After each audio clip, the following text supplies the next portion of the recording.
नमस्कार, मी मंगेश शंकरराव एसनखेडे, राहणार डिगडो, तहसील देवळी, जिल्हा वर्धा येथील रहिवासी असून माझी मौजा देवळी येथे 10 एकर जमीन आहे। त्या जमिनीमध्ये कॉटन व सोयाबीनचे उत्पादन मी घेत असतो।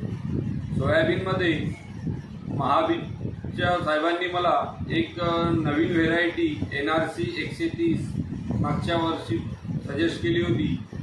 ती व्हेरायटी आपल्या येथील विदर्भीय वातावरणात अनुकूल असून त्यामध्ये आपल्या इथे येणाऱ्या येलो मोजॅक सारख्या रोगाला प्रतिकारक आहे आणि त्याच्या येणाऱ्या जी उत्पन्नाची बोल्ड साईज असल्यामुळे धान्याची उत्पादनात सुद्धा वाढ होते आणि सोबतच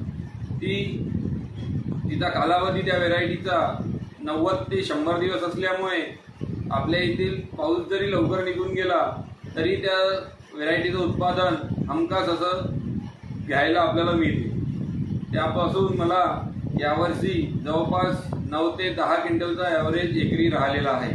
त्यामुळे आपल्या जिल्ह्यातील शेतकऱ्यांना ती व्हेरायटी घ्यायला काहीच हरकत नाही। धन्यवाद। महाबीजचं बियाणं हे खणखणीत नाणं।